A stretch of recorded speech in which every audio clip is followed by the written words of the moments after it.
The first thing you should know about my friend Andrew is that he has excellent balance. Physically, literally, and as you know if you've been following along, psychically and spiritually, Andrew holds his center and finds the middle path. The next thing you should know about Andrew is that he also enjoys a good caper. He's up for almost anything, almost any time. He's as much of a fun hog as I am. These two traits make Andrew my favorite stand-up paddleboarding partner. And lately we've had enough bluebird sky days in Denver to feel like paddleboarding season is right around the corner. I can't wait to load the boards on top of the Nissan Cube, make sure the straps are strappy and the dry bags dry, and head out in search of cold mountain water and summertime adventure. The first thing you should know about my friend Mrs. Filholm is that in her book, she provides parents of teenagers with many role models. One of these parenting role models is the ninja who catches children off guard and disarms them with skill.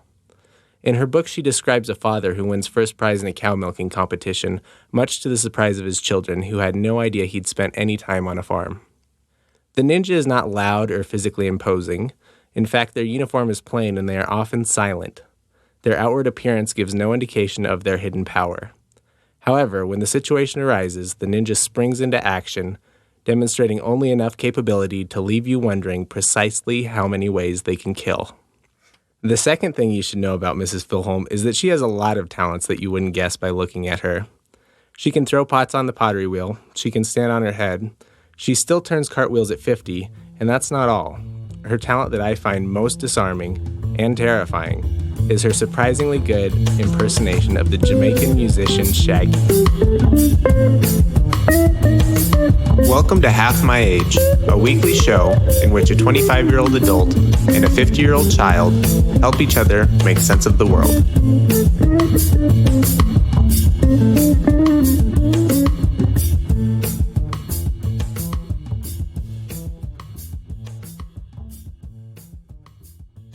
Well, the teenage kids had to wait until May to hear that, Andrew. But all our podcast listeners get to hear it now on episode 11. Mrs. Filholm. No way. I wrote an intro about it. I know. You're going to have to wait. I don't perform like a trained monkey, as you know. That's funny. But I will put it as a note to myself. Shaggy impression. I don't know. I don't feel like it. I feel like it needs the background, like a karaoke style. On its own, in, the universe, it's not that good. So we've got a lot going on today. For one, my headphones aren't working. Oh, that's For right. two, we're in the dollhouse on Shakedown Street. Oh, we are here for the first time. Yeet. And I can't help but feel like you're talking a little bit softer. Maybe it's our enclosed recording studio, our pillow fort we've built. Part of it is the pillow fort nature of our studio, and part of it is I keep listening to our sound and going, oh my God, stop yelling and get a little bit further away from the microphone. My voice carries. And in relation to you, it always feels a little bit overpowering. So part of it is I'm trying to be a little bit cooler. But yeah, here we are in the blanket fort that we have temporarily established as our recording studio north. What do you think? I like it. We've got some yoga mats on the walls. We've got curtains, rugs. Some actual blankets. Soundproofing panels built by my son, who is going to come tomorrow, he says, Augie Filholm back from France, and build us a bespoke setup with wooden tables and arms for stands and soundproofing and everything. You know, I'm great. a millennial, so I love bespoke. That's so funny. That's such an old-fashioned word, but the millennials do like it. Okay, it is... Jonah is going to be bummed out because now we have... Can you hear the difference in the sound and how less bouncy it is? Oh, I'm sure it's different. I'm sure it's going to drive him nuts. It's not going to drive him nuts. He's going to be happy, but he's going to have to make a new whole template for the filters and stuff. My son got kind of annoyed with me today standing right here when I was saying, I can't really hear the difference. Is this good enough to record today? And of course it's not, Andrew, but he's a professional. But also it's better than your kitchen refrigerator in the background. But then he was very kind of annoyed fashion, stepping in and out of this curtained room with sound dampening curtains. Thank you very much, Amazon. And then stepping into the art studio on the other side where everything's wooden and glass and clapping, and then coming in here and clapping and telling me, duh, obviously you can hear the sound. And I said, I don't really hear the sound. I mean, I don't hear a huge difference. I'm not, and I'm attuned to that. And he disagreed that was not He told me that wasn't true. I can hear the difference. I can hear it in my headphones actually right now. Can you really? Mm-hmm. I wish my headphones work. I am so disappointed in my microphone today that my headphones plug into. Tell me more about that. Because people love it when we talk about tech. People love it when we talk about tech. We have microphones from the Blue Corporation. We're both speaking into Blue Yetis. These are like Wirecutter recommended #1. Go for it. Yeah, these are kind of the high-end USB microphone. So it's not a real microphone with the funky connector. High-end amateur podcast microphone. That's right. It's like the best of the worst, I'm sure. Correct. And my son also assured me of that. He was the best of the worst. And the headphones plug right into the microphone. But for whatever reason, I'm not getting any sounds through them. I tried the volume knob. I tried the mute button, all the knobs on the back. And for whatever reason, the connections seem to be sound. If you're hearing my voice right now, that means this microphone is connected. If it isn't recording your voice, this will be so sad. What a waste of time. Didn't you want to check? I'm watching the waves bounce. Yeah, waves are bouncing. Waves, time keeps on slipping. He's slipping into the future. All right. Yeah, that's frustrating. Here's the good news, Andrew Bridges. Mm-hmm. I bought you that microphone for your 25th birthday, and I remember sending you I bought the extended warranty protection plan on this thing. I'm about to use that. I'm about to exercise that warranty. Good deal. I can't wait. Send it. But what a bummer. So I've got a little bit more follow-up, which is that I'm still sick a week later. Last time we talked, I was ill. I don't think you mentioned it. I didn't mention it? I think you were a trooper and didn't tell me, in fact, until after we recorded that you felt really kind of crappy and had a sinus infection. I think you were a real trooper and didn't tell the audience at home about your bullshit. Perhaps not. I have professional. I have a sinus infection, and I've had for a week. I went to the doctor. I got the prescription. My WebMD diagnosis that I found myself was absolutely correct, which is super satisfying. It makes me wonder why I'm not a doctor. Was it lupus? It was not lupus. I have acute sinusitis. Mm-hmm. And her little diagnosis of me is not acute sinusitis. It's acute pan-sinusitis, which I assume means that it's not localized to my ears or my nose. It's the whole thing, all of it. My Latin training tells me that. Mm-hmm. Good job. We taught you those prefixes on purpose in 9th grade. I knew those way before I knew you. I know you did, Andrew. You had good parents. I went to Catholic schools. You went to Catholic school. We reinforced it in high school. Hey, I usually think that all WebMD articles lead to lupus. So that's why I asked that. It's kind of an interesting thing. I know for a while there was a game people would play on Wikipedia where you start at one page and try to find another only by clicking links on Wikipedia. So you're not allowed to type anything. You start off at a page like the War of 1812 and you try to get to the Jetsons. Cool. And that's like a backwards version of the telephone game. Kind of. It's a little bit different. You're right. It's not at all like that. Whoa, I like that. It's fun. Scavenger. That was a high school thing. That's a bunch of kids with no time or too much time in the library. It's more like a choose your own adventure, but it's gaming it. Yeah, totally. That is a cool game. That seems fun. I mean, I'm sure it was. I haven't played that game in that's cute. That's 10 plus years. Mm-hmm. Yeah. And you're saying that, right, all roads lead to lupus is similar to that. Yeah, just the Internet Science page. You and I both were saying today, along with my son, that we might have a little bit of eczema-y patches on our skins. Mm-hmm. And I was thinking that was kind of a dry skin thing, but Augie just arrived from France, and he has the same thing. So I'm pretty sure it's lupus. It's got to be lupus. Did you ever watch the television show House? No. So in House MD, Hugh Laurie, the British actor, is a world-renowned diagnostician. He solves cases other doctors can't solve. Mm-hmm. And there's kind of a running joke in the show. Someone always suggests lupus, and it's never lupus. Okay, right, interesting. And no shade to people who have lupus. I think it's truly a terrible autoimmune disease, but I'm not meaning to mock anything, but I always do. Andrew, yes. Are you feeling better? I feel okay. I feel reasonable. I'm medicated. Got some antibiotics? Got some antibiotics. No beer drinking for you today. No, ma'am. We're on the water train. There he goes, drinking his water, carrying it around like a good patient. That's right. Up here at the Dollhouse on Shakedown Street, we stay hydrated is what we do. We do, and right now, this time of year in Colorado, it's more important than ever because it is so dry, so unbelievably dry.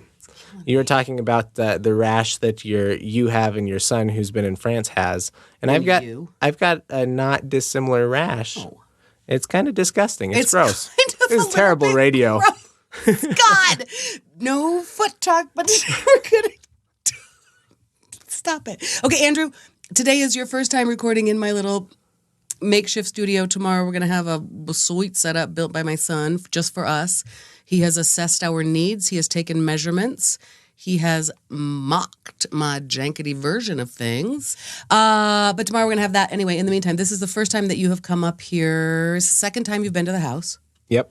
You and Delaney came on a Sunday afternoon, and now you are here on a Thursday afternoon. Can you tell me the first things that you told me when I saw you today about my neighborhood? I think I told you that the guy a couple houses over was eyeing my motorcycle, and he was also wearing a hoodie with his hood up, which is an unusual thing. You wouldn't see it in my neighborhood. And then as we were moving from the house to the podcasting studio, we took extra precautions to close all the windows because we didn't want people to see my helmet or my motorcycle jacket or your purse just lying out. My bag lying there. And I moved into a neighborhood a few years ago, and it was bad in a different kind of way. We had homeless people in the alley. It borders a major kind of thoroughfare, and there's a lot of like drunks and poverty. Mm-hmm. And this place, for whatever reason, it feels a little less innocent. Interesting. To me, like at my house, Your permanent address house? my permanent address house, I'm not too concerned about people stealing things. Like it's just it's a different feeling. That's interesting. I don't get that. I believe you, what you're feeling. And I've been to your house. I feel exactly the same at your house as I feel at my house. Let us admit it. I have a low sense. I have a low meter. You're not on guard most of the time? I think I'm exactly the right amount of on guard, but I actually don't expect the worst. And I very rarely, I kind of refuse to feel scared. Yeah. And we've talked about that this is a sketchy neighborhood. And you came in and actually said, whoa, this neighborhood actually worries me. And you were concerned, like, I don't think you should leave your bag out. And I went, look what I'm doing. I'm moving it to this counter and I'm closing the shades. Here's the thing I want to tell you about that. Also, yesterday, my son Augie arrived from France. He took the bus up here because his driver's license has expired. So he can't drive for a little bit. And I had the furnace guys here, jackhammer at entrance. Put a pin in that. If you want. And so Augie took the bus and took it down the major thoroughfare that is particularly brutal, which we have discussed on this program, and walked the 2 blocks to my house. And literally his first words to me were like, whoa, Mom, sketchy neighborhood. If you come to my house a couple of blocks south of that street, it doesn't seem so janky at all. It really, truly feels residential and old and more like the neighborhood that your permanent address is in, I guess. Okay. So we know it's a sketchy neighborhood. It feels sketchier to everybody more than it does to me. I think it feels urban. And lately a couple of times, because people come, they are alarmed, they're aware of it, and they watch me and say, oh, look, you're doing the right things. I lived in New York City. I actually know by default how to just be aware and smart about things. Most of the time I am. I'm pretty vigilant about all of it. I've got the security system hooked up, which is cool. I can watch the video of my yard. Why? That's so fascinating. Make sure your yard doesn't do anything crazy. Yeah. And as you pointed out, those are just cameras that let me watch people stealing my stuff. Okay. First of all, I think I trust people more than others. I refuse to be scared. Secondly, as we discussed last program, I can't wait to tell you this. I am precious cargo in this neighborhood, and the Denver Police Department has definitely been alerted that Mrs. Filholm lives here, and I've seen patrol cars, as I told you. As my friend, the officer, father of my former student, not really my friend, said to me, yeah, whatever, there's presence there because that's where this stuff happens. It's a terrible neighborhood. He's very cynical about it because he's seen the stuff. Last night, I had my first sort of dinner party. I had a couple of ladies from Divorce Club over, and we made do with what we have. I'm still kind of in boxes, but we had fun. It was great. So as they were arriving at about 6 o'clock at night, and I had told one of them, in particular, about the fact that, I feel really protected. The Denver Police Department is taking care of me. She works in law enforcement, so she was really behind this. So my friends were getting out of their cars and they were bearing giant gift baskets, beautifully wrapped, big, beautiful flowers and pineapples and all beautiful things. And they were getting out of their That's cars. nice. The fruit of hospitality, Yes, the pineapple. Indeed. Well done. I learned that at college. Oh, cute. And, you went to some hospitality courses. Is that where you learned that? Yeah, so a pretty college campus where I went, the University of Denver. And yeah, we had a really good hotel restaurant management. Hospitality, School of Hospitality Management. School of Hospitality. I think when I started, it was called the School of Hotels, Restaurant, and Tourism Management. Hospitality is a much nicer word. But in the architecture of this building, there are kind of hidden pineapples all over the place. Also in their stationery. In their yeah, and for like sure. on their bills and stuff. Invoices. Very cool. It's a very pretty building. This is a piece, an insight for our podcast listeners. I don't tell everyone this, but our podcast listeners should know that if they ever need to use a restroom on the campus of the University of Denver, the nicest restrooms are in the hospitality school. Operational security. Okay. I'm not using those restrooms anymore, right? so I don't care. I am. I didn't know. That's interesting. I didn't know about that, but I don't mind giving away that secret. I'm not going to reveal because that's interesting that those are the good bathrooms. I sometimes see people walking there in the middle of their day, and that might be why. Mm-hmm. Okay, back to this. 6 o'clock at night. My friends are coming out of their cars with beautiful gifts, and I see not a squad car, but some big tactical police vehicle. Like a SWAT car kind of looking thing? Kind of. More like a SWAT car SUV hybrid. It wasn't imposing like a military vehicle, but was it like a Suburban? Kinda. Okay. But it did have tactical gear inside. He even told me what it was called. It's a cool vehicle. So it was coming up the street, and my friends were just driving, and I went, I totally know what's happening here. And I walked out to the street, and there is the father of my former student. No way.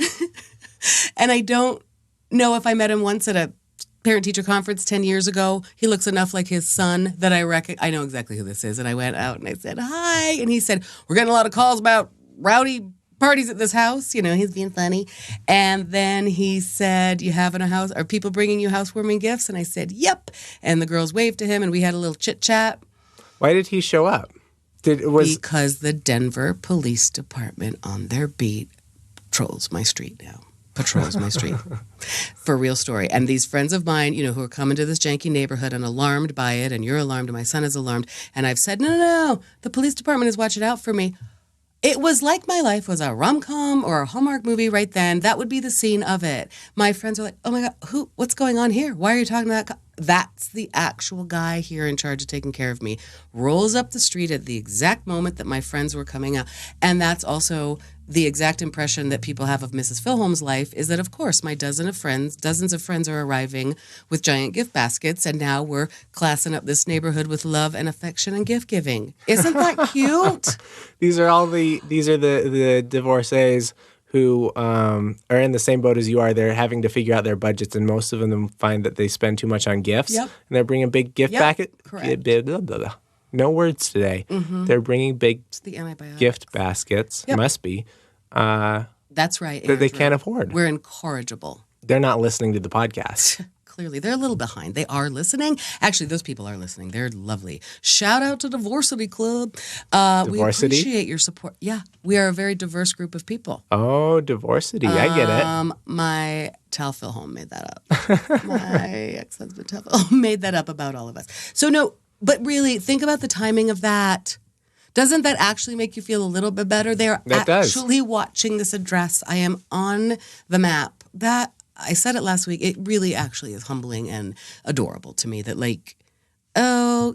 it's okay. So like I said, I kind of refuse to feel scared, and I kind of trust that I lived in New York City. As I have said, I walked across Central Park at 2 o'clock in the morning. I know I did stupid things, but I also feel like because of living in cities from the time I was 19 and really liking that whole vibe, don't be stupid. I mean, knock wood, all of that. I don't want to sound naive, but I sort of trust my ability to know and be aware, and my gut. I mean, I can sense. I drove through this neighborhood when I was thinking about this house. I drove through here and really checked in with my actual gut. Drove through the alleys. What does it look like? I am 2 blocks away from what seems pretty sketchy. I'm 2 blocks away from what seems residential and nice. I am on my block. There's lots of lovely people. we have discussed my manic pixie dream girl role model, the lady next door. Oh my goodness, that's the other thing. She and I are both savvy. I told you last week. She says we're all lit up like Las Vegas, and we've got floodlights. I mean, that's the other thing, that like we're kind of in it together. She keeps an eye out. She will also be a person eyeing your motorcycle and wondering what's going on there. And she kind of always apologizes. I don't mean to be a meddling neighbor or a nosy neighbor, but if you have a package on your front porch, I'm going to come and get it. She tells me about everything that happens. Guy came up and left some kind of flyer about home insurance or something, knowing it was a house that just sold. And she was very concerned about why he only came to my door and left something. So she watched it. I mean, we're taking care of each other. It feels good, but it's interesting. That is good. You got to have, it takes a village. You got to have a team on your side. It feels like a village here, Andrew. Oh my gosh, the police driving by. Give me a break. That was such cute timing. I mean, seriously, it was like, am I a Hallmark movie?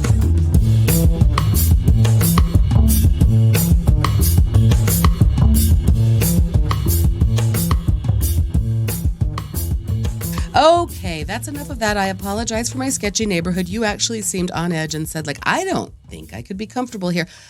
I'm sure I could settle in and be just fine here. You could, because you have GUNS, like we discussed. Your girlfriend will never really come here alone. She's already admitted she will never come here alone. She will come here if you are here to protect her. Yeah. Mm-hmm. It's definitely a different kind of place than we're used to. We live in the middle of corporate America in the tech center. Movie set. We live in everything is nice and clean and new. Delaney and I have discussed this, like, for real, candidly and with great love, that she says, doesn't it? It feels like a city. It's such a city here because there are restaurants downstairs, and you live in that New York City life. You live above restaurants and comedy clubs and all kinds of cool stuff. But I say it looks like a movie set of a city, and I don't know what movie I'm in. Here at Shakedown Street, I know exactly what movie I'm in, and I'll like it. I like to be near the crap. The truth is about this neighborhood, it is popping and growing and up and coming, revitalizing. I am really, truly a mile away from, in each direction, from some actually cool stuff. Oh, yeah. Yeah, I was noticing that on the way in today. I came a different path than usual. Oh, yeah, you did. When I say as usual, as if I've been here, than the last time I was here. And you came from the north. Right. And there's, you're right, there is some really cool stuff around. And there's just the right amount of old and new right now. I mean, there's a lot of tradition in this area, I think. Cultural, historical, and some of the all new, of it. Some of the newer, I got to tell you, and we should go, you never will do this, but like Augie will with me, friends of mine will. There are African markets, there are meat markets, Mexican meat markets, like within, I told you there might be a Honduran restaurant. Still not sure about that, but there are definitely Salvadoran restaurants within. I got a chicken shack I can't wait to visit. There are like taco shops about 5 blocks away, because you know that's going to be delicious. Oh, yeah, absolutely. So there's a lot of that kind of history. The other thing, mentor, Manic Pixie Dream Girl next door, 79 years old. She went to Catholic high school. She went to Catholic grade school. She was the first graduating class of an elementary school 5 blocks away from here. I delight in driving by every morning, seeing those kids going to school, and they have in their uniforms. Do they wear uniforms? Yep. I love that. Oh, it's so cute. And so she went to school there, and then she went to Cathedral High School in Denver.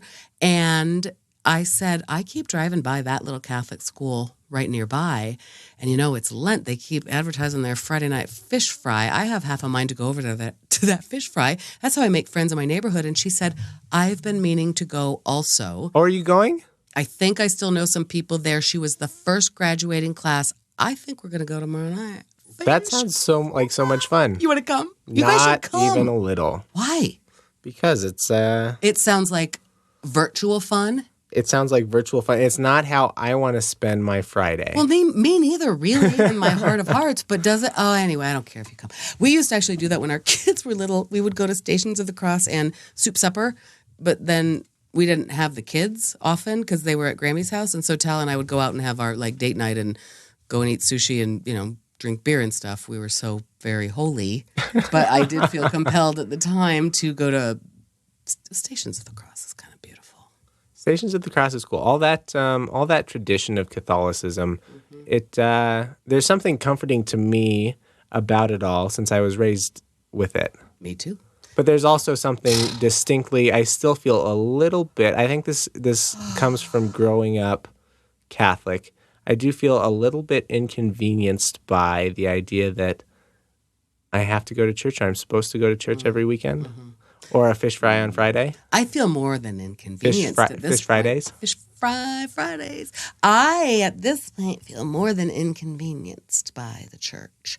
I will only say about this that we have, because this is one of the, we have a very good little parish where we have raised our children that is extremely non-traditional. Mm-hmm. And it allows me, that's a complicated thing. Allows me to get what I need. That's complicated. It's I am more angry than ever about the whole sexual abuse stuff going on with the Catholic Church. It's harder and harder to even claim that. That's just the truth. Well, I think it's been, as long as I've been alive, it's always been an issue. And That's interesting. That's right. It I really suspect that it may have been before I was alive. Of course it was, but nobody knew about it. That's interesting. That was right when you were little tiny kids that came out. Wow, Andrew. And I only lived in that world. As near as I can tell, it's never directly affected my circle that I know of. But it's always, people's note cards about Catholicism definitely includes priests touching kids inappropriately. That's the second or third thing people think of, if not the first. John Mulaney has that great line about it. First of all, he says, I grew up Irish Catholic, in case you can't tell by the everything about me. And then he says, so I was an altar boy as a kid. And he goes, ooh, and a hush came over the room. That used to just be some boring crap we had to do. Sure. Everyone I know is an altar boy. Of course, or an altar girl, or whatever the term is. Lucky you got that. I fought for feminism in the church, and to be oh my gosh, this is not really what I intended to talk about or want to talk about. But that's sure, that's one of the first things. Oh my gosh, that's so. I really have a lot of bad feelings about it, and that's interesting. You only remember that world. To us, it was actually a shock, and then the fact that it hasn't been dealt with well at all. And that we're still hearing like exposés about this, I'm good and angry about that. I really am. There's a lot of the church that has always, I've kind of said, and I have people I respect and admire who say, the crap in the church, the human error in the church will not take my faith and spirituality away from me. And I love that. At this point, I don't feel strongly enough about any of it. But what I do feel strongly about always is the tradition, as you said. The smell of the incense, the prayers are comforting to me. I'm not praying a rosary every, we talked about my need for a mantra and Serenity Now going in the back of my head. Sometimes my for sure default will be go pray the rosary. That's been an important thing to me in my life, my relationship with the Blessed Mother. It's a complicated thing. It is a complicated thing. And I think a lot of my own upbringing, I wouldn't consider myself a religious person. I don't go to church anymore. You did as, like you said, like kind of obligation. When someone asks me to go, I will go. It's not something I'm actively avoiding. I don't have beef with Jesus. But I must admit that I don't think about... beef with Jesus. Can that be our show title? I'm writing it down. Sure, absolutely. Go ahead. I don't consider religion to be a major part of my... the way I think about the world and the way it just doesn't factor into my life as much as it does. I'm very proud of my Catholic education. I love all the people I met along the way, and I still get a lot of comfort from the tradition of it all. But like I just said, I'm not a person who goes to church every week. Yeah, and to make the most out of that, to find the positive in there. If we did well, we Catholic school teachers and the people who raised you in the church versus not in the church, I think we would believe and we would claim everything you are, your optimistic / not optimistic view on life, your general trust that things will turn out well. That's your Catholic upbringing. That's what we strive to teach you. The goal, and that's why I loved being a Catholic school teacher, because the words you say, the things that you can talk about to teenagers, including about what it means to be a good man and what it means to be a good woman and what dignity is and what respect for humanity is, and framing it in kind of religious concepts is helpful to all of humanity. That's why we do it over the years, right? You had some righteous dudes teaching you about sexuality, human sexuality, and relationships at a young age. When I asked you weeks ago, have you ever taken the love languages test? I know exactly where you took it. Right. You had retreats. Yeah. We learned a lot about the world, a lot about relationships, and a lot about ourselves through the study of the religion. I mean, there's a whole case study on humanity packed into the Old Testament class I took in high school, you know? Absolutely. And my Jewish friends in college owned Holy Bibles because it was part of being an English major. You know what I mean? Right. Like learning that human history. And by the way, non-Catholic schools do this in 100 different awesome ways. Raising the whole child, educating the whole child. There are many, many approaches to it. I'm sure I am on record here as saying I love the Montessori approach to it. That's how I chose to educate my children when they were younger. The high school they went to, public school, did a wonderful job of teaching them a lot of life lessons. So this is not, I never felt like it was the one true path, but it was the path I was on when you and I met. And there are so many good things about it that I appreciate. I remember specifically some young men, some seniors in high school, not your class, talking about sort of respect for women at a certain point. And I remember saying to them, I don't know, where do you get that? At the time, I was feeling super cynical about images of a portrayal of women in media. I was probably on some tear about Nicki Minaj, let's face it. Images of women in the media and all of that. And I was just so impressed by these young men. And they were able to answer that.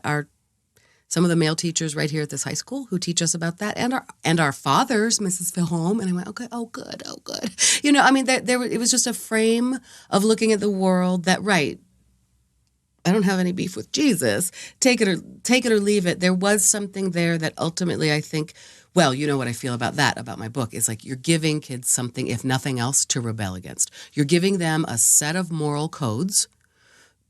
And actually at your school, I think especially you had to take those theology classes. You were somewhat invited to test those, to question them, maybe push against them. Sure, absolutely. I can think of certain religion teachers in particular who brought that kind of controversy into their classroom and were happy to defend it or not defend it, but let kids poke and probe and explore it. Right. And it was an interesting part of it. And I think when people ask about me going to Catholic school, there's a lot of, what must it be like to be a non-Catholic in a Catholic school? And for me, that was one of the greatest things about it is at a Catholic school, we don't really care what you are. That's right. We expect the same thing of Catholics and non-Catholics, which is that you're respectful. Oh, that's nice. That's right. So we all go in high school, we only went to Mass once a month, but in grade school, we went every single week. And the same thing was expected. I mean, you sit down there, you're quiet, you're respectful, and you're not a problem. And I think that carried forward into a lot of, how I view other things and other situations and culture and people and that sort of thing is, maybe I'm on the inside, maybe I'm on the outside here, but above all else, you got to be respectful. That's nice. And another thing that is actively done in any religious or parochial school, and even, in a yoga class, is the moment of saying, let us call to mind we are in a holy space. That often happened with, sometimes we were having mass, we were having church in the cafegimatorium. Cafechapaterium, that's right. We had mass in the cafechapaterium. Chapel, cafeteria, auditorium. Yeah. So that kind of thing. And so it was like set up with folding chairs and all of this. And there was that moment of call to prayer, right? Mm-hmm. There was that moment of let's recognize and make this a holy space. There was the moment we were expected, not everybody did it, I generally did, we were expected that every single 5 class periods in a day, at the beginning of every class, you take that moment and call to prayer. We've seen the power of it when you've got a big event with, like the parents and everybody's drinking at the silent auction and the fundraisers and the golf tournaments. And there were those magic words that called everyone to prayer and everyone's silent. Nice? When someone gets up to make an announcement, it's okay to talk over them. But if they're saying a prayer, sure as shit, you better be quiet. That's right. And it is in every religious tradition. There's a gong, there's a bell, there's a call to prayer, there's a horn that blows, right? It is a beautiful thing. So within that structure, it was nice to be teaching young people. Again, I didn't feel like it was the one true path. I just feel like I'm going to piss off. None of my Catholic school teacher friends are listening to this. Let's face it, right? Okay. I just don't want to be too disrespectful about the faith. I am good and angry about the institution. Righteous anger. All of us are. Many of us have believed over the years that it's worth it to kind of try for change within. I don't know. I'm ambivalent now. But the truth is, and what you were saying, being taught these moral codes is a nice way to get your education. And again, you can learn that from philosophy. You can learn it from certainly literature. You can probably learn it through physics. There was a certain cool part about being a high school teacher and knowing we're dealing with all of this. I am teaching young souls here, and there's a lot of responsibility. We're teaching the whole child. But knowing that at your high school, there was this department dedicated to specifically talking to you about moral values and, as we said, allowing you some improvisation with that, some testing and pushing against it, which is so important for teenagers. That's the good part of a Catholic upbringing. You went to a pretty good school. It's not always the case. Let us make that clear. But within that framework, what I think is so important is that you give teenagers, as I talk about in my book, something against which they can rebel. If you raise them up with no moral center, no values, no boundaries, just, hey, everything is cynically permitted and it's up to you to choose your own everything, that I believe adolescent brains can't handle that. They need something against which to push. And when they have it, their rebellion is less destructive. So that is ultimately why I felt very good about being a Catholic school teacher. And thank you, Denver Police Department. As I said last week, that experience in my life continues to bless me. We made good relationships there, you know? That's right. I think that the community that you find at those schools, at those churches and parishes and that sort of thing, it can't help but follow you around. It's amazing how it shows up in unexpected ways. That's right. It made you whether or not you carry with it. And wouldn't the same be true about kids who have to go to synagogue being raised in a community? Come on, we know that's important, and being raised with morals and values about which, as an adult, you get to decide. You've accused me of being good at small talk, and that's one of my go-tos. Is I'll name drop Catholic high school or whatever, and you would not believe just how many people I've met. They went to a Catholic high school. They grew up Catholic. That's a fantastic little icebreaker. Is we have this little silly thing in common. Yeah, I know. The lady next door. No kidding. Yeah, absolutely. Right. I suspected the minute I met her. I asked the sellers. I said, "Is she Catholic?" I don't remember if she might have had a sweatshirt on or something with a little emblem that made me think that. But there was just something about, and in my mind, right, the good parts of being raised Catholic. She seemed pragmatic. She seemed strong. She seemed genuine. She seemed like she cared about people and had raised a lot of children, and was a good. And I went, that would Catholic comport. Thing, raising a lot of children. That's right. Absolutely. Man, but I felt like that comported. Anyway, we went to a Catholic mass last Saturday. Tal and I went to the wedding of your classmate together. That's a funny date to have. That is a funny date to have. Did you want to talk about it? Oh, I'll just tell you that it was funny being there together. It was a smallish wedding. I mean, not small, but just like it was an honor to be there. There weren't tons and tons of people that you or I knew. I was very, very honored to be there. Like I said, it was at the church where we raised our children, and that's a pretty cool priest who has helped our family a lot over the years, who has a real, nobody knows what I'm talking about here, kind of cynical view of the church in a way that makes me feel hopeful and human. And Tal came with me. I was going to bring someone else, and it just turned out nobody else was really available. And Tal knows this student and loves her and wanted to be there, and we're getting along. Let's go together. It was of course extremely emotional for both of us, but also very probably healing. Actually, we heard some good words about marriage. We understood where we messed up. We both apologized to each other for when we didn't do what we should have done, and boy, we sent all kinds of love out to those two young people. Boy, I hope it goes well. It's a rough road ahead. It's a rough road ahead. And but the cool thing was, they got married in the church with their community around them. They got married with this priest whom we love, telling them how to do it. And Tal and I both said we regret not doing that. We did not get married in the church. We kind of eloped because who cares? It's not about that. And both of us said maybe it would have made a difference if we truly felt that, I don't know, feels like a mandate when you're saying vows in front of people.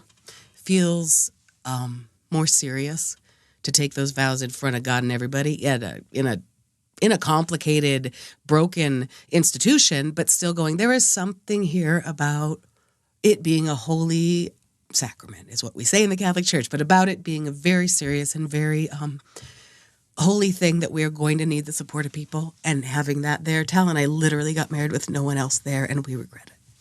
I think it's funny that you say you didn't.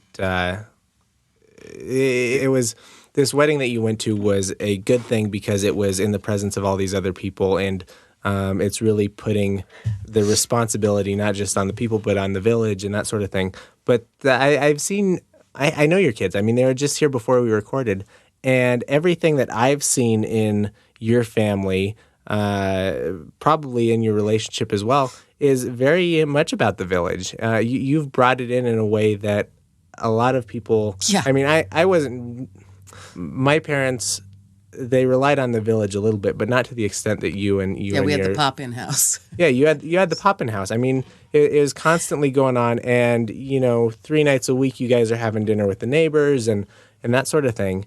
I think what we regretted is the conscious promise in front of the other people, because Tal and I have talked about that. Oh God, poor Tal.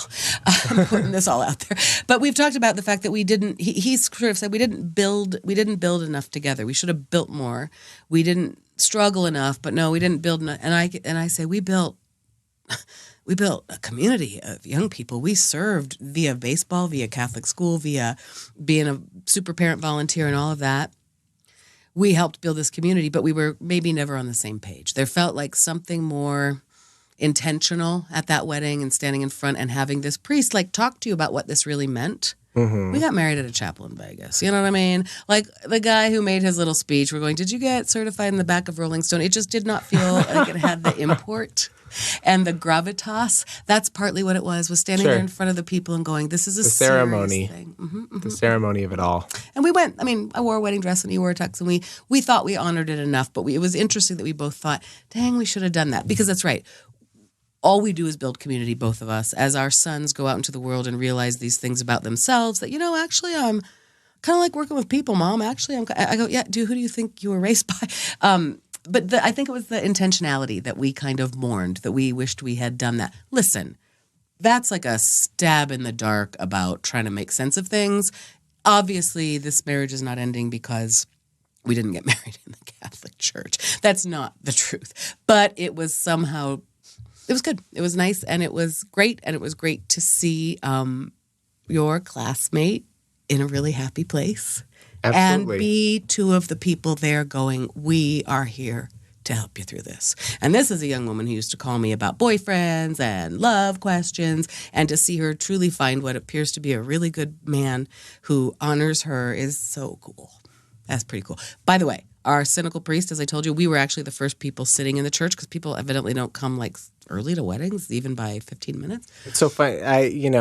Every event in the church is a opportunity to miss out on a good seat. You wind up standing in the back if you're too late at Christmas, Easter, even Sunday Mass, depending where you go. Right. If you walk in 10 minutes too late, you're not guaranteed a seat. So I'm surprised that you were the first ones there. I know.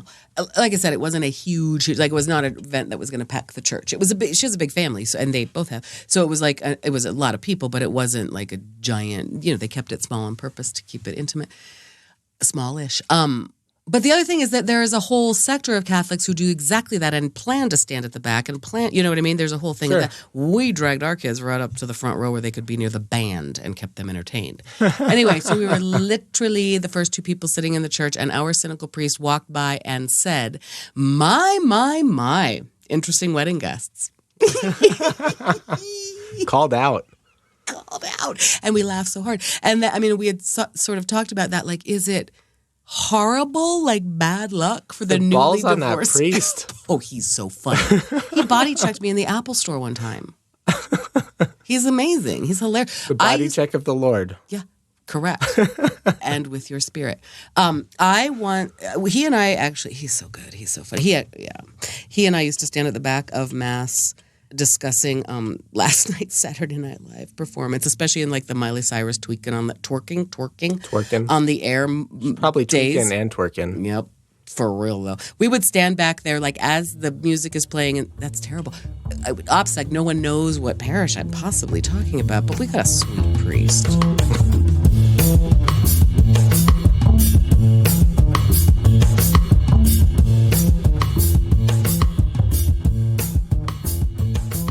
Okay, golly gee, that's certainly not the road I thought we were going to take today. Have we been recording long enough for it to be an episode? 47 minutes. Oh, God. So one thing I wanted to ask you, I don't want to hijack the topic and steer you away from the church. I don't like it at all. I spent a lot of time with the doctor in the last, not a lot. I went to the doctor. I don't usually go to the doctor because I don't usually go sick. I don't usually get sick. Yeah. And I was thinking about it. You know, I stuck with my pediatrician as long as I could. He kicked me out when I was like 22. He said, "You cannot come here anymore. This is for infants and young children." That's a and you're trope 20, in young millennials' lives. 22 years old. You need to get out. But I see him so rarely. Sure. I mean, come on. You're gonna kick me out? Come on, doc. But once a month. Once a 2 years, give me my antibiotic. Who cares what age I am? That's right. And he's been the best. He's been my doctor since I was born. Literally since I was born. Oh, I know him. You know him. Oh, he's great. And I hope that if I have any kids, that they can go to him as well. Hopefully he doesn't retire before that happens. But anyways, do not make that rush the having of the children. Of course not. But it's a thought, though. It might be worth it. I can't imagine how cool that must be on his part to see new generations of kids come up. That must be the greatest feeling for a doctor. Or a teacher. Or a teacher. We have talked about this and it still hasn't happened because no one's listening. Bring me the babies. Today I saw another thing on the Instagram. Another wonderful, wonderful, beautiful child of God whom I taught 9th grade and 12th grade at her baby shower. Where are Mrs. Filholm needs some babies up here on Shakedown Street. I guess they're not going to bring them because of the security issues. Probably not. But you sidetracked me. Okay, sorry. So I was thinking about the doctor, doctors. And I've had the same doctor. I've actually transitioned from my pediatric dentist to a real dentist. I still don't have a GP for my health and stuff. I actually go to the place in the grocery store where you can get your ouchies checked out and that sort of thing. But I was thinking about you, and you've got a more holistic approach to medicine. You've got a doctor, you've got a witch doctor, you've got a therapist, you've got a priest who body checks you in the Apple store. You've got a whole, I think it's like cadre. Cadre, I like that. Yeah, you've got this whole platoon of people concerned about your wellness. Cops driving by. Yeah, cops driving by. And I wanted to ask you, the thing that still to this day puzzles me, whenever you bring up your yoga therapist, you always kind of brush it off like it was I know that's not a thing. You acknowledge the weirdness of it, and then the second statement is always, but it was worth every penny and I would do it again in a heartbeat. Changed my life. Yeah. Tell me more about that. How did yoga therapy change your life? What is yoga? What is yoga therapy? I don't even know.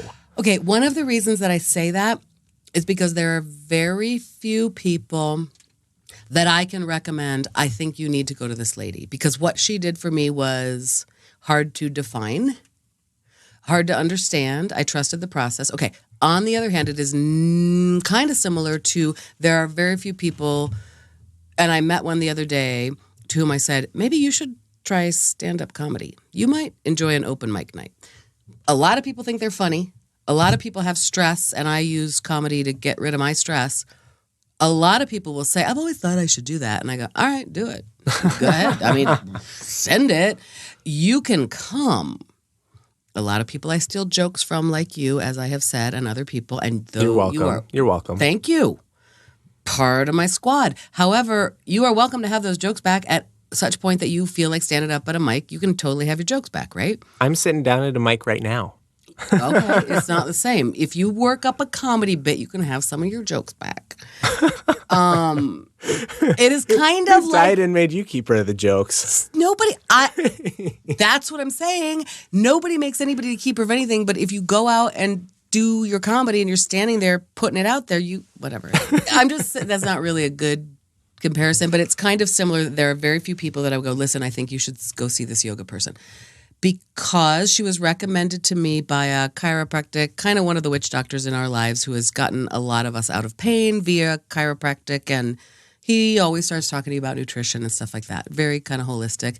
And he at some point told me, I think you should go see this woman who's a yoga therapist. And I went, okay. Like I told you, I grew up with yoga. Thought I got it. I did. The reason I always kind of apologize for it is because I kind of can't tell you what went down.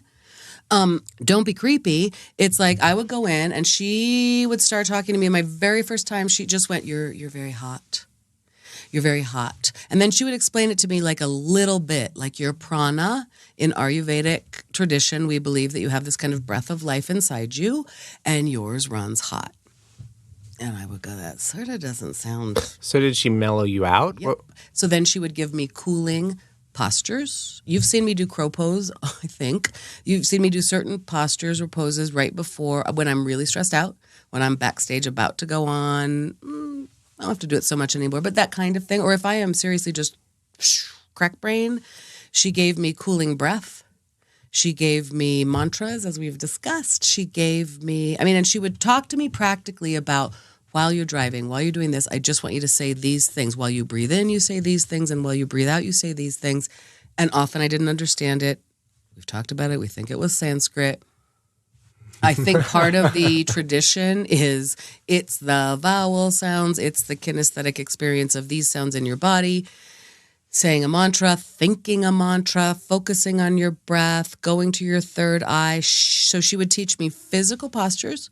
She taught me about cycles of my particular woman's month, that sometimes during the month, we have hormones going on, that sometimes I am likely to be more hot. She led me eventually to realizing sugar is my poison. She talked to me about nutrition and things like that without ever being preachy or you must do this or you must go out and do that. She kind of, along with some of my own research, led me to, in particular for me, if I eat no refined sugar or as little as possible, I am so much better off physically and mentally.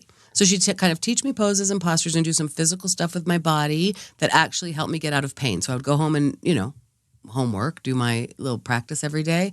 I had back pain and hip pain at that time that was really killing me, and it really relieved it. So first of all, I had physical relief. And she taught me this kind of brain stuff, and she would also guide me through guided meditations. And when I would lie there on the floor, and I've done this again in theater school throughout my life, I've had that here and there, and I actually find it very helpful, and then kind of taught me how to calm my brain down when I need to. I got better at being less freaked out while I was driving. And since I saw her, and we're talking 5 to 7 years ago, I am able to almost always put myself to sleep. And that was something I didn't know how to do my whole life until then. I thought it was normal to lie on the pillow for an hour or an hour and a half and let my mind spin. And I thought that was normal. And she has taught me how to not do that. And I can't even explain how. Part of it is that third eye and I'm tapping my forehead, and part of it is my breath and having a mantra. But honestly, I felt better after seeing her for a while about everything, both physically and just I felt like I got cooler. And recognizing that I burn hot made a ton of sense eventually. At first it felt like insane, and then it made a lot of sense. And having some tips and tricks physically and mentally to mitigate that, I think changed my life. Does that make sense? I haven't had the same need in my life for a yoga therapist, at least not yet. But I can see how a lot of the she taught you life tips. She helped you out. She taught you to sleep. She taught you to calm yourself and relax and that sort of thing. And I think, there's no place, even in Catholic school, that's not something they give you, right? That's something that's relatively untaught. You can go through life the whole time and never learn, how to master your thoughts and how to watch things go by without letting them affect you. Didn't you learn about the idea of meditation in Catholic high school? I learned about the idea. I think maybe twice in 15 years of Catholic school did we ever sit down and try to do a meditation or something. Sure, that's not technically the practice and that tradition, but it's not. It came up. It came up. Yeah, it did come up, and that's my point. It's not at all unsimilar. Here's my thought, Andrew. This whole show is about you don't need it. You don't need to calm your brain down generally. You have a mastery of your brain. I have a very calm brain. really do. That flushing. You are a weirdo. You are my personal Buddha. You are my yoga therapist now, I guess. You don't need it. I honestly believe that's true. I know a lot of your Catholic school friends who did turn to yoga and meditation and also drugs and alcohol and, self-destructive. The psychic human pain. No, you're right. In general, the Catholic tradition doesn't teach as much of that, but I would submit that there are those traditions, and that if that is what you seek, you can find it there. If you went to public school, where would you find this stuff? You've got to go out and find it on your own. Okay, first of all, the rosary and stuff like that in Catholic school, you have those meditative things. You have that spiritual, so there's something there. In public school, like I said, you can learn these. I need to be the master of my own mind, the master of my own. You can learn that from Shakespeare. I mean, there are all kinds of approaches to teaching these human habits. I think you're right. I think that we do not maybe come to it in our Western world as early as we should. I know people who believe, like, quite strongly, and I don't know that it's not a wonderful idea, that if we taught children to meditate and mediate conflict, if we taught kind of conflict de-escalation in our own brains to little children. Sure. Why is that not a lesson? Why is that not a lesson? Because it doesn't fit into math, grammar, literature, or capitalism geography. And competition also. Right? We are, truly. No, I don't think it's a political debate. No, it's not. I just mean, like life worldview, we are taught competition. School is about winning. I suppose in one of the podcasts we listened to, they talked about how home ec doesn't go on in school anymore, and it's a funding issue. And I wonder, other than valuable just life skills like being able to balance a checkbook and that sort of thing, which probably is a dead skill at this point. I don't know if anyone really I don't know. Learning how to balance a budget, as we have discussed, is pretty vital. But I think just self-management, mental health, and that sort of thing is a subject, just like art programs and music, that isn't taught. I think that's right. I think it happens because we are competitive. The other thing, I hate to go on another tear, but Western medicine is kind of infamous for not accepting any holistic, approaches to. But also we are a society that believes in drugs and medicating things. I suppose it's hard to quantify, right? So, yeah. If someone walks in with the sniffles, you can say, they came in on Tuesday, they had the sniffles. On Thursday, they no longer have the sniffles. That problem was fixed. Whereas with mental health, it's an ongoing thing. It's a little different, and it may not be curable in the same way your sniffles are, or it could be something that requires daily treatment forever. And your sniffles may also be able to be attacked by pressure points on your face and doing some stretches and working in the mind body spirit connection. I think is infamously lacking in the Western world and in Western medicine. I think we know, and that's a whole other interesting topic about pharmaceuticals and that approach to just popping a pill to make it better. That's the easy way out. And as I think in my mind, that is why our society now. Oh God, I'm so dumb, is more like Brave New World than 1984, because Brave New World, there is Soma. We taught you kids that book because it's very important. We are amusing ourselves to death. It is easier to take a medicine that, the opioid crisis, man, is real. It's as real as the Catholic Church crisis. Let's get deep. It is easier to take a drug that will make me feel better than it is to deal with maybe my actual pain, feeling my feelings so I can process them, admitting my faults, admitting my fears. Again, I think that's typical of the Western world, both in medicine and education and all of it. That it's funded and it's and we have things like economic realities. We can't afford to teach spiritual shit because we gotta keep our kids' math skills up. We're losing to China, and I think somehow in our world we have lost that. However, tarot cards, there is a moment of spiritual, really so many of your friends, your generation, are yoga people. Sure. People are crying out for this thing that they're lacking, right? Probably always in a million ways. And I talked to a woman yesterday and I was kind of describing this to her. She was a cool person at a cool store that sold actual tarot cards, and I was talking to her about this sort of phenomenon. I'm telling you, Catholic school says she's going straight to hell. But what she called it, she goes, oh, yeah, no, you're right. Tarot cards are enjoying a moment. And she said, basic bitch, like pumpkin spice. I said, yeah. She goes, I call it basic witch. There's like, she says there is indeed, and it's probably a 20-year cycle because I've been saying this is what we were doing in college. She said she was 40-ish, 40, older than 40. And she said, yeah, no, this is what's going on now. The way that people cry out for fulfillment and satisfaction and just wanting to feel okay. There are moments of popularity, right, in every culture and every time. And that this is one now that people are reaching out for it. Yoga and mindfulness, Andrew. Mm-hmm. But I believe that at the root of any of those things, nutrition, whatever it is, whatever Catholic Church approach, any kind of religious approach, at the base of it, all of them are probably seeking to fill the same hole. Probably. Mm-hmm. And how we do it, how we get there, I don't care. I don't care. You know what I mean? But yeah, and I think either inherent to me or not, when I see one of my two sons, it makes me think it's actually a trait that we were born with. My brain runs hot. I have crack brain.